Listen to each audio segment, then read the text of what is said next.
प्यारे साथियों, स्वागत है आप सभी का F24 क्लासेस यूट्यूब चैनल पर, जिसमें आज हम लोग डिस्कस करने वाले हैं सामाजिक विज्ञान का एक वायरल मॉडल पेपर। अब देखिए, ये वायरल मॉडल पेपर इसलिए आप लोगों का है क्योंकि इसमें मैंने वह क्वेश्चन शामिल किए हैं, ऐसे क्वेश्चन शामिल किए हैं जो कि आपके निरंतर बोर्ड एग्जाम में पूछे जा रहे हैं। यानी ये ऐसे क्वेश्चंस हैं जो कि आपके लगभग हर साल बोर्ड परीक्षा में पूछे जाते हैं। और यदि कोई भी विद्यार्थी इन क्वेश्चंस को तैयार करता है, डेफिनेटली ये सारे क्वेश्चंस आपके पेपर में एकदम हूबहू दिखने वाले हैं। ठीक है, और इन सारे क्वेश्चंस को मैंने प्रीवियस ईयर के जितने भी अभी तक पेपर हुए हैं वहाँ से सारे क्वेश्चंस आपको देखने को मिलने वाले हैं। डेफिनेटली आपको 2026 में सामाजिक विज्ञान के ये सारे क्वेश्चंस आपको पेपर में देखने को मिलेंगे। यदि मैं पेपर की बात करता हूं तो पेपर में आपकी एक चीज़ समान रहती है कि भैया आपका ऊपर अनुक्रमांक दे रखा होता है। ठीक है, नीचे आप लोगों का नाम होता है, यानी यहाँ पर आप लोगों को अपना नेम डालना होता है, और ऊपर आप लोगों को अपना भाई अनुक्रमांक यानी रोल नंबर डालना होता है। ठीक है, और एक और बात, बेसिक सी बात, कि भाई ये पेपर आपके परीक्षा में 3 घंटे 15 मिनट के अंदर समाप्त करना है आपको। और स्टार्टिंग के जो ये 15 मिनट आपको दिए जाएंगे ना, यानी 3 घंटे 15 मिनट के अंदर पूरा पेपर आपको समाप्त करना है, जिसमें जो ये 15 मिनट आपको मिलेंगे इसमें आपको पेपर को एकदम बारीकी से पढ़ना है। सारे क्वेश्चंस आपको देखने हैं, वह सारे क्वेश्चंस जो आपके पेपर में आपको आते हैं, और ऐसे क्वेश्चंस जो आपको नहीं आते हैं वह सारे क्वेश्चंस आपको स्टार्टिंग के 15 मिनट में भाई अच्छे से एकदम देखने हैं। ठीक है, 70 नंबर का हमारा पूर्णांक रहने वाला है। तो चलिए अब बात करते हैं, और सारे क्वेश्चंस को आप डेफिनेटली नोट करना और सारे क्वेश्चंस को भाई रिवीजन और लर्न करते हुए चलना। मेरे प्यारे बच्चों, अब हम स्टार्ट करेंगे आप लोगों का खंड आ, वो भी कितना बहुविकल्पी प्रश्न पूछा जाएगा खंड आ में, और 20 नंबर का खंड आ में बहुविकल्पी प्रश्न पूछा जाएगा। तो चलिए बात करते हैं कि खंड आ में 20 बहुविकल्पी प्रश्न में कौन कौन से प्रश्न हैं जो पूछे गए हैं आज के इस पेपर में। प्रश्न नंबर 1 के बारे में बात करेंगे कि निम्नलिखित में से कौन सा देश केंद्रीय शक्तियों में सम्मिलित था। पेपर में 1 नंबर का आएगा और इसका सही जवाब हो जाएगा हमारा जर्मनी। तो हमारा राइट आंसर हो जाएगा जर्मनी को सही कर देंगे। अब देखो बात करते हैं प्रश्न नंबर जो मेरा अगला है, प्रश्न नंबर अगले के बारे में बात करेंगे। प्रश्न नंबर 2, प्रश्न नंबर 2 हमसे कह रहा है कि असहयोग आंदोलन का मुख्य कारण क्या था। असहयोग आंदोलन का मुख्य कारण क्या था, तो ये 1 नंबर का बनेगा पेपर में। तो इसका सही जवाब हो जाएगा रॉलेट एक्ट। तो इसका ऑप्शन नंबर ए सही हो जाएगा। ऑप्शन नंबर पहला हमारा पूरा सही हो जाएगा। अब देखो बात करते हैं प्रश्न नंबर 3 के बारे में। प्रश्न नंबर 3 हमसे कह रहा है कि यहाँ पर आर्थिक मंदी का सर्वाधिक दुष्प्रभाव किस औद्योगिक देश पर पड़ा। तो ये जो प्रश्न है ये प्रश्न 1 नंबर का पूछा जाएगा। प्रश्न में कह रहा है कि आर्थिक मंदी का सर्वाधिक दुष्प्रभाव किस औद्योगिक देश पर पड़ा। 1 नंबर का आएगा तो इसका सही जवाब हो जाएगा मेरे प्यारे बच्चों अमेरिका को सही करके आना, अमेरिका को सही करके चले आना। अब देखो प्रश्न नंबर 4 के बारे में बात करते हैं। प्रश्न नंबर 4 देखो हमसे कह रहा है कि अंतर्राष्ट्रीय मुद्रा कोष जो IMF है, अंतर्राष्ट्रीय मुद्रा कोष IMF की स्थापना कब की गई थी। तो 1 नंबर का ये भी प्रश्न आएगा आपके पेपर में। तो इसका सही जवाब हो जाएगा मेरे प्यारे बच्चों 1944 को सही करके चले आना। तो यहाँ पर इसका सही जवाब हो जाएगा 1944। अब देखो बात करते हैं प्रश्न नंबर 5 के बारे में कि भारत छोड़ो आंदोलन किसने प्रारंभ किया। तो भारत छोड़ो आंदोलन किसने प्रारंभ किया था। तो चलिए इसके 4 ऑप्शन देखते हैं कौन कौन से इसके 4 ऑप्शन हैं। पहला ऑप्शन कह रहा है कि गोपाल कृष्ण गोखले, दूसरा ऑप्शन है बाल गंगाधर तिलक, तीसरा ऑप्शन है सुभाष चंद्र बोस, और चौथा ऑप्शन है गोपाल कृष्ण गोखले। तो यहाँ पर देखो आप लोगों का सही जवाब हो जाएगा यहाँ पर गोपाल कृष्ण गोखले ना करके हम महात्मा गांधी को कर देते हैं। तो हमारा सही जवाब हो जाएगा महात्मा गांधी। तो यहाँ पर इसका सही जवाब हो जाएगा हमारा महात्मा गांधी को सही करेंगे। तो यहाँ पर हमारा महात्मा गांधी सही हो जाएगा। अब देखो बात करते हैं प्रश्न नंबर 6 के बारे में। प्रश्न नंबर 6 देखो हमसे क्या कह रहा है। प्रश्न नंबर 6 हमसे कह रहा है कि आग्नेय चट्टानों में पाया जाने वाला खनिज कौन सा है। मेरे प्यारे बच्चों 1 नंबर का पेपर में आएगा। तो इसका देखो पहला ऑप्शन दिया फास्फेट, दूसरा ऑप्शन दिया है नमक, और तीसरा ऑप्शन दिया है यहाँ पर जस्ता, और चौथा ऑप्शन दिया ग्रेफाइट। तो प्रश्न नंबर 6 जो है, प्रश्न नंबर 6 का हमारा सही जवाब हो जाएगा ग्रेफाइट। तो ग्रेफाइट को सही करके चले आना मेरे बच्चों, 1 नंबर मिल जाएगा। अब देखो बात करते हैं प्रश्न नंबर 7 के बारे में। प्रश्न नंबर 7 देखो हमसे क्या कह रहा है। प्रश्न नंबर 7 कह रहा है कि निम्नलिखित में से कौन सा एक संभावी संसाधन है। निम्नलिखित में से कौन सा एक संभावी संसाधन है मेरे बच्चों, ये भी 1 नंबर का आएगा। ऑप्शन नंबर 1 कोयला दिया है, ऑप्शन नंबर 2 हमारा पवन ऊर्जा दिया है, ऑप्शन नंबर 3 दिया है पेट्रोलियम, ऑप्शन नंबर 4 दिया है बॉक्साइट। तो इसका जो हमारा सही जवाब हो जाएगा, इसका राइट आंसर हो जाएगा पवन ऊर्जा। तो आप लोग पवन ऊर्जा को सही कर देना। अब देखो मेरे पर जो प्रश्न नंबर 8 को देखेंगे। प्रश्न नंबर 8 देखो हमसे क्या कर रहा है। प्रश्न नंबर 8 हमसे कह रहा है कि ग्रीन इंडिया मिशन किस वर्ष में आरंभ किया गया, मतलब किस वर्ष में ग्रीन इंडिया मिशन आरंभ किया गया था। तो ये भी पेपर में 1 नंबर का बनेगा। तो ग्रीन इंडिया मिशन किस वर्ष लागू हुआ था, तो इसका सही जवाब हो जाएगा मेरे पर जो 2014 को सही कर देना। तो 2014 हमारा पूरा सही ऑप्शन हो जाएगा। अब देखो बात करते हैं प्रश्न नंबर 9 के बारे में। प्रश्न नंबर 9 को देखेंगे क्या कर रहा है। प्रश्न नंबर 9 हमसे कह रहा है कि निम्नलिखित में से कौन सा आधारभूत उपभोग का उदाहरण है। तो निम्नलिखित में से कौन सा आधारभूत उपभोग का उदाहरण है। आप देखो 4 ऑप्शन देखो इसके दिए गए, लेकिन 4 ऑप्शन में से आप लोगों को सही करना है लौह इस्पात को सही करना है। लौह इस्पात को सही करके चले आना।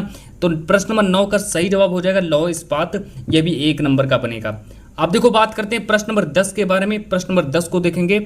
प्रश्न नंबर 10 हमसे कह रहे हैं कि हेमेटाइट का संबंध किस खनिज से है। तो हेमेटाइट का संबंध किस खनिज से है। 4 ऑप्शन देख लो। ऑप्शन नंबर 1 तांबा, ऑप्शन नंबर 2 सोना और option number 3 bauxite, option number 4 लौह अयस्क। बहुत ही इंपॉर्टेंट मॉडल पेपर है, बिल्कुल सेम ऐसा ही मॉडल पेपर आपका आने वाला है। तो प्रश्न नंबर 10 का देखो सही जवाब देखो, पहले प्रश्न नंबर 10 जो है 1 नंबर का आएगा और प्रश्न नंबर 10 का हमारा सही जवाब हो जाएगा लौह अयस्क। तो इसका सही जवाब हो जाएगा लौह अयस्क। तो यहाँ से मेरे प्यारे बच्चों आप लोगों के 10 में 10 नंबर पूरे पक्के हो गए। अब देखो आगे बात करते हैं प्रश्न नंबर 11 के बारे में। प्रश्न नंबर 11 देखो हमसे कह रहा है कि संसदीय प्रजातंत्र की स्थापना किस देश में सर्वप्रथम हुई थी। प्रश्न नंबर 11 देखो कह रहा है कि संसदीय प्रजातंत्र की स्थापना किस देश में सर्वप्रथम हुई थी। तो 1 नंबर का ये भी आएगा। ऑप्शन नंबर 1 दिया इटली, ऑप्शन नंबर 2 दिया है जर्मनी और ऑप्शन नंबर 3 दिया है इंग्लैंड, ऑप्शन नंबर 4 दिया फ्रांस। तो प्रश्न नंबर 11 का हमारा सही जवाब हो जाएगा इंग्लैंड। तो जहां पर भी हमको अगर इंग्लैंड दिख जाए तो आप लोग इंग्लैंड को सही कर देना। तो चलिए बात करते हैं प्रश्न नंबर 12 के बारे में। प्रश्न नंबर 12 को देखेंगे। प्रश्न नंबर 12 हमसे कह रहा है कि निम्नलिखित में से कौन सा संघीय राज्य नहीं है।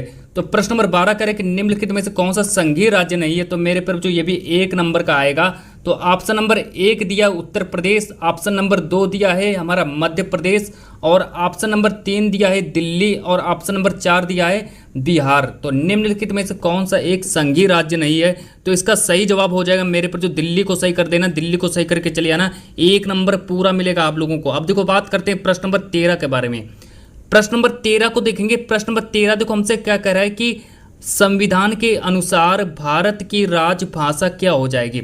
तो संविधान के अनुसार भारत की राजभाषा क्या हो जाएगी। तो ये भी हमारा 1 नंबर का आएगा। तो 1 नंबर का ये भी आएगा।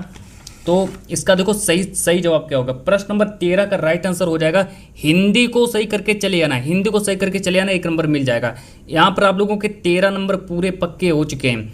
अब देखो बात करते हैं प्रश्न नंबर 14 के बारे में। प्रश्न नंबर 14 देखो हमसे कह रहे हैं कि भारत में यहाँ औरतों के लिए आरक्षण की व्यवस्था है। तो भारत में कहाँ पर औरतों के लिए आरक्षण की व्यवस्था है, ये हमारा प्रश्न नंबर 14 है। तो प्रश्न नंबर 14 का देखो राइट जवाब सही आंसर देखो हो जाएगा पंचायती राज संस्थाओं में जो महिलाओं के लिए औरतों के लिए आरक्षण की व्यवस्था की गई है। ये भी हमारा 1 ही नंबर का आएगा। अब देखो इसके बाद हमारा जो अगला प्रश्न है प्रश्न नंबर 15। पूरा मॉडल पेपर तैयार करके चले जाना, बिल्कुल सेम यही मॉडल पेपर, ऐसा ही मॉडल पेपर आएगा आपके बोर्ड एग्जाम में। अब देखो बात करते हैं प्रश्न नंबर 15 के बारे में। प्रश्न नंबर 15 हमसे कह रहे हैं कि लोकतंत्र में शक्ति का स्रोत क्या होता है। प्रश्न नंबर 15 कह रहे हैं कि लोकतंत्र में शक्ति का स्रोत क्या होता है। ऑप्शन नंबर ए दिया जनता, ऑप्शन नंबर 2 दिया है प्रधानमंत्री, ऑप्शन नंबर 3 दिया है संसद, ऑप्शन नंबर 4 दिया है यहाँ पर राष्ट्रपति। तो लोकतंत्र में शक्ति का स्रोत क्या होता है। तो मेरे पर जो प्रश्न नंबर 15 का हमारा सही जवाब हो जाएगा। तो जनता हमारा राइट आंसर हो जाएगा, जनता को सही कर देना। आप देखो बात करते हैं प्रश्न नंबर 16 के बारे में। प्रश्न नंबर 16 देखेंगे क्या कह रहा है। प्रश्न नंबर 16 हमसे कह रहा है कि निम्नलिखित में से कौन सा एक विकसित देश है। तो निम्नलिखित में से कौन सा विकसित देश है। अब प्रश्न 1 नंबर का आएगा कि निम्नलिखित में से कौन सा विकसित देश है। तो मेरे जो देखो प्रश्न नंबर 16 का हमारा सही जवाब हो जाएगा फ्रांस। तो फ्रांस को सही कर देना। फ्रांस यहाँ पर आपके 4 ऑप्शन दिए, भारत भी दिया लेकिन भारत नहीं होगा, ब्राज़ील दिया ब्राज़ील भी नहीं होगा और बांग्लादेश भी हमारा गलत हो जाएगा। तो यहाँ पर हमारा इसका सही जवाब हो जाएगा फ्रांस को सही कर देना। अब देखो आगे बात करते हैं प्रश्न नंबर 17 के बारे में। प्रश्न नंबर 17 देखो हमसे क्या कह रहा है। प्रश्न नंबर 17 देखो हमसे कह रहा है कि भारत में जीविका का प्रमुख स्रोत क्या है। तो भारत में जीविका का प्रमुख स्रोत क्या है? ऑप्शन नंबर 1 दिया है कि उद्योग, ऑप्शन नंबर 2 दिया है कृषि, ऑप्शन नंबर 3 दिया व्यवसाय, ऑप्शन नंबर 4 दिया है कि इनमें से कोई नहीं। तो यहाँ पर हमारा देखो, तो प्रश्न नंबर 17 का हमारा सही जवाब देखो हो जाएगा, प्रश्न नंबर 17 का हमारा सही जवाब हो जाएगा कृषि। तो प्रश्न नंबर 17 का हमारा सही जवाब कृषि हो जाएगा, ये भी हमारा 1 नंबर का आएगा। अब देखो सीधे हम बात करते हैं प्रश्न नंबर 19 के बारे में। देखो प्रश्न नंबर 19 देखो हमसे कह रहा है कि यहाँ पर प्रश्न नंबर 19 हमसे कह रहा है कि निम्नलिखित में से भारत जो है प्रमुख रूप से किसका आयात करता है। तो भारत जो है प्रमुख रूप से किसका आयात करता है, जो कि 1 नंबर का आपके पेपर में बनने वाला है। ऑप्शन नंबर 1 दिया है चाय, ऑप्शन नंबर 2 खाद्यान्न, ऑप्शन नंबर 3 जूट और ऑप्शन नंबर 4 दिया है कच्चा पेट्रोलियम। तो प्रश्न 19 का हमारा सही जवाब हो जाएगा कच्चा पेट्रोलियम, पूरा सही जवाब हो जाएगा। अब देखो बात करते हैं मेरे बच्चों प्रश्न नंबर 20 के बारे में। प्रश्न नंबर 20 को देखेंगे। प्रश्न नंबर 20 देखो हमसे कह रहा है कि निम्नलिखित में से किस वर्ष उपभोक्ता सुरक्षा अधिनियम पारित किया गया। ये प्रश्न नंबर 20 है। देखो प्रश्न नंबर 20 देखो मैं आप लोगों के लिए छोड़ रहा हूँ, प्रश्न नंबर 20 मैं आप लोगों के लिए छोड़ रहा हूँ। प्रश्न नंबर 20 का आप लोग मुझे कमेंट में जवाब बताइए, कमेंट कर दीजिए कि प्रश्न नंबर 20 का सही जवाब क्या हो जाएगा, है ना। तो एक प्रश्न आप लोगों के लिए बनता है, तो आप लोग एक प्रश्न का उत्तर आप लोग दे सकते हो, है ना। तो अब हम सीधे बात करेंगे यहाँ पर खंड बा के बारे में। देखो यहाँ से स्टार्ट होता है आप लोगों का खंड बा। खंड बा में क्या होता है, आप लोगों का इतिहास होगा, मतलब हिस्ट्री और नागरिक शास्त्र, अर्थशास्त्र होगा, इकोनॉमिक्स होगा, है ना। तो इन सभी मिलाकर के आप लोगों का जो प्रश्न जो बनेगा 50 नंबर का प्रश्न यहाँ से भी आप लोगों का बन जाएगा। देखो यहाँ से स्टार्ट होता है आप लोगों का खंड बा वर्णात्मक प्रश्न, और 50 नंबर का वर्णात्मक प्रश्न भी पूछा जाएगा। लघु उत्तरीय प्रश्न यहाँ से आपके बनने वाले हैं। लघु उत्तरीय प्रश्न देखो किस तरीके से बनेंगे। सबसे पहले लघु उत्तरीय प्रश्न पूछे जाएंगे, और लघु उत्तरीय प्रश्न जो होंगे 4-4 नंबर वाले 4 प्रश्न पूछे जाएंगे, और चारों के चारों प्रश्नों को तैयार करके चले जाना। अगला देखो प्रश्न, अब यहाँ से देखो स्टार्ट करते हैं कि निम्न प्रश्नों के उत्तर लगभग प्रत्येक 80 शब्दों में दीजिए। तो प्रश्नों को उत्तर हमको 80 शब्दों में देना है। देखो सबसे पहले बात करेंगे प्रश्न नंबर 1 के बारे में। प्रश्न नंबर 1 देखो हमसे कह रहा है कि नेपोलियन कौन था, उसके सुधार क्या थे। सबसे पहले क्या करना, नेपोलियन कौन था, तो नेपोलियन के बारे में लिख देना। फिर नेपोलियन ने कौन कौन से सुधार किए थे, तो नेपोलियन के सुधार भी लिख देना। उसके सुधारों का क्या महत्व है, क्या प्रभाव पड़ा, वो सब लिख देना। अब देखो अगर आप लोगों को इसका जवाब नहीं याद है तो एक और आप लोगों के सामने प्रश्न है, जो कि है इस तरीके से लिखा है कि यहाँ पर महात्मा गांधी द्वारा चलाए गए नमक सत्याग्रह आंदोलन से आप क्या समझते हैं। तो दो में से आप लोग एक का उत्तर लिख देना। दोनों में से एक का उत्तर लिखना है, दोनों का उत्तर नहीं लिखना है, सिर्फ एक का उत्तर ही लिखना है आप लोगों को। पेपर में 4 नंबर का बनेगा ये प्रश्न। अब देखो बात करते हैं प्रश्न नंबर 2 के बारे में। प्रश्न नंबर 2 को देखेंगे। प्रश्न नंबर 2 हमसे कह रहा है कि मृदा अपरदन से क्या अभिप्राय है, इस समस्या के समाधान, मतलब इस समस्या के समाधान हेतु कोई 4 उपाय बताइए। तो ये हमारा प्रश्न नंबर 2 रहने वाला है। तो प्रश्न नंबर 2 जो है हमारा 4 नंबर का ये भी प्रश्न बनेगा। और अगर मेरे प्यारे बच्चों और आप लोगों को इसका आंसर नहीं याद है तो एक प्रश्न अथवा करके भी दिया गया है, अथवा करके दिया गया, आप लोग इसका भी जवाब दे सकते हो कि संसाधनों के अंधाधुंध प्रयोग ने अनेक समस्याएं पैदा कर दी हैं, समीक्षा कीजिए। तो समीक्षा करना है हमको यहाँ पर, है ना। तो समीक्षा कीजिए यहाँ पर लिखा है। तो 2 में से आप लोग एक का उत्तर लिख देना। अब देखो बात करते हैं प्रश्न नंबर जो मेरा 3 है। प्रश्न नंबर 3 को देखेंगे क्या है। अब देखो यहाँ पर लिखा समीक्षा कीजिए, तो ये तो हमारा 4 नंबर का प्रश्न बनेगा। तो प्रश्न नंबर 3 देखो क्या कह रहा है। प्रश्न नंबर 3 हमसे कह रहा है कि भारतीय संघवाद एक अर्ध संघीय ढांचा है। तो भारतीय संघवाद जो है एक अर्ध संघीय ढांचा है, इसकी पुष्टि में किन्हीं 3 कारकों का उल्लेख कीजिए, है ना। तो इसका आप लोग आंसर लिख सकते हो। अगर आप लोगों को इसका आंसर नहीं याद है तो कोई दिक्कत नहीं, एक और अथवा करके दिया गया, अथवा करके आप लोगों को एक मौका दिया गया है कि भारत में जाति प्रथा का राजनीति एवं समाज पर क्या प्रभाव पड़ा। ये भी हमारा 4 नंबर का ये बनेगा और 4 नंबर का ये बनेगा। तो 2 में से एक का उत्तर आप लोग लिख देना। आप देखो बात करते हैं प्रश्न नंबर 4 के बारे में। प्रश्न नंबर 4 को देखेंगे कि विदेशी व्यापार से आप क्या समझते हैं। जो विदेशी व्यापार है, विदेशी व्यापार से आप क्या समझते हैं, और विदेशी व्यापार को अनुकूल बनाने के लिए कोई सुझाव दीजिए। तो विदेशी व्यापार से आप क्या समझते हैं, विदेशी व्यापार को अनुकूल बनाने के लिए कोई सुझाव दीजिए। 4 नंबर का आएगा। अगर आप लोगों को इसका आंसर नहीं याद है तो आप लोगों को एक अलग से प्रश्न दिया गया है जिसका आप लोग उत्तर लिख सकते हैं। अथवा करके एक और आप लोगों को मौका दिया जा रहा है जिसमें से लिखा है कि आर्थिक गतिविधियों को रोजगार की परिस्थितियों के आधार पर कैसे वर्गीकृत किया जाता है। तो कैसे वर्गीकृत किया जाता है आप लोग इसका आंसर लिख सकते हैं। तो दो में से आप लोगों को एक का उत्तर लिखना है, दोनों को उत्तर नहीं लिखना है। तो देखो यहाँ से स्टार्ट, यहाँ से देखो आप लोगों का लघु उत्तरीय प्रश्न समाप्त होता है। यहाँ से आप लोगों का लघु उत्तरीय प्रश्न समाप्त हो गया। अब स्टार्ट होता है आप लोगों का वर्णनात्मक सेकंड। देखो वर्णनात्मक सेकंड जो आप लोगों का होगा वो 6 नंबर वाले वर्णनात्मक सेकंड पूछे जाएंगे जिसमें से विस्तृत उत्तरीय प्रश्न होंगे। मतलब 6 नंबर वाले प्रश्न आने वाले हैं। सभी के सभी प्रश्नों को तैयार कर लेना, बिल्कुल सेम है ना। सभी के सभी प्रश्नों को याद करके चले जाना। यहाँ पर लिखा है कि निम्न प्रश्नों को उत्तर प्रत्येक लगभग 150 शब्दों में। आप लोगों को 150 शब्दों में इन प्रश्नों को उत्तर लिखने है ना। तो क्योंकि 6 नंबर वाले प्रश्न है तो 150 शब्दों में तो लिखना ही पड़ेगा। अगर 150 शब्दों में नहीं लिखेंगे तो आप लोगों का नंबर भी कट सकते हैं। अब देखो बात करते हैं प्रश्न नंबर 5 के बारे में कि ब्रिटेन वुड्स समझौते के कारण। प्रश्न नंबर 5 देखो कि ब्रिटेन वुड्स समझौते के कारण तथा उद्देश्यों का उल्लेख करें। Very very most important question, very very most important question है, जरूर आएगा आपके पेपर में। अब देखो ब्रिटेन वुड्स ट्वेन किसे कहा जाता है, उत्तर लिखिए। यह भी मेरे प्यारे बच्चों 6 नंबर का आएगा। अब देखो एक अथवा करके मौका दिया गया, अथवा करके एक प्रश्न दिया गया है। आप लोगों को अगर इसका उत्तर नहीं याद है तो एक अथवा करके दिया गया, आप लोग इसका भी उत्तर लिख सकते हो कि असहयोग आंदोलन क्यों प्रारंभ किया गया। आंदोलनकारियों के 4 कार्य लिखिए। तो असहयोग आंदोलन क्यों प्रारंभ किएगा, आंदोलनकारियों के 4 कार्य लिखिए। ये भी हमारा 6 नंबर का ही पूछा जाएगा। अब प्रश्न नंबर 6 को देखेंगे। प्रश्न नंबर 6 देखो हमसे कह रहा है कि भूमि संसाधन से क्या तात्पर्य है। भूमि संसाधन के कोई 3 महत्व बताइए। देखो यहाँ पे लिखा है कोई 3 महत्व बताइए। ये भी हमारा 6 नंबर का पूछा जाएगा।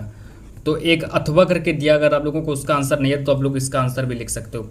देखो इसका आंसर तो कैसे लिखेंगे कि किसी अर्थव्यवस्था में कृषि का क्या महत्व है समझाइए। 6 नंबर का आएगा। अब देखो यहाँ से स्टार्ट होता है। अब देखो यहाँ से स्टार्ट हो रहा है आप लोगों का प्रश्न नंबर 7। तो प्रश्न नंबर 7 को देखेंगे। प्रश्न नंबर 7 देखो हमसे क्या कह रहा है। प्रश्न नंबर 7 हमसे कह रहा है कि लोकतंत्र किस तरह उत्तरदायी है, या फिर कह सकते हैं किस तरह जिम्मेदार और वैध सरकार का गठन करता है। पूरी के पूरी प्रश्नों को नोट कर लेना और लिख लेना सही से। अब देखो इसका ये देखो हमारा प्रश्न जो है 6 नंबर का प्रश्न आएगा। एक अथवा करके दिया है। अगर आप लोगों को प्रश्न नंबर 7 का उत्तर नहीं याद है तो आप लोग अथवा करके इसका भी उत्तर लिख सकते हो कि राजनीतिक दल का क्या तात्पर्य है और लोकतंत्र में राजनीतिक दलों की विभिन्न भूमिकाओं की विवेचना कीजिए। ये भी हमारा 6 नंबर का आएगा। आप देखो बात करते हैं प्रश्न नंबर 8 के बारे में। प्रश्न नंबर 8 को देखेंगे जो कि सीधा 6 नंबर का बनेगा कि उपभोक्ता के कुल कितने अधिकार होते हैं। उपभोक्ता के कुल कितने अधिकार होते हैं, सभी अधिकारों के नाम का उल्लेख कीजिए। सभी के अधिकारों के नाम का उल्लेख कीजिए। तो यहाँ पर ये अब देखो, अब बहुत से बच्चे होंगे जिन बच्चों को इसका उत्तर नहीं याद होगा तो क्या टेंशन लेना। एक और अलग से आप लोगों को अथवा करके प्रश्न दिया गया है जो कि इस तरीके से लिखा। देखो यहाँ पर कि भारतीय अर्थव्यवस्था में अधिक रोजगार विकसित करने के माध्यम को स्पष्ट कीजिए। अथवा करके दिया है। तो आप देखो यहाँ से ये भी प्रश्न हमारा 6 नंबर का पूछा जाएगा। आप देखो यहाँ से स्टार्ट होता है आप लोगों का मानचित्र संबंधी कार्य। तो मानचित्र संबंधी कार्य यहाँ से स्टार्ट होता है। तो मानचित्र को समझेंगे कौन कौन से मानचित्र प्रश्न आपके पेपर में बनने वाले हैं। तो निर्देश को पढ़ेंगे सबसे पहले कि प्रश्न संख्या 9A तथा 9B मानचित्र से संबंधित है। यहाँ पर देखो आप लोगों का हिस्ट्री हो गया और भूगोल हो गया। तो यहाँ से 5-5 नंबर का प्रश्न यहाँ से भी आप लोगों का बनेगा। तो देखो कौन कौन से प्रश्न हैं जो मानचित्र से संबंधित है और सीधे आपके पेपर में बनने वाले हैं।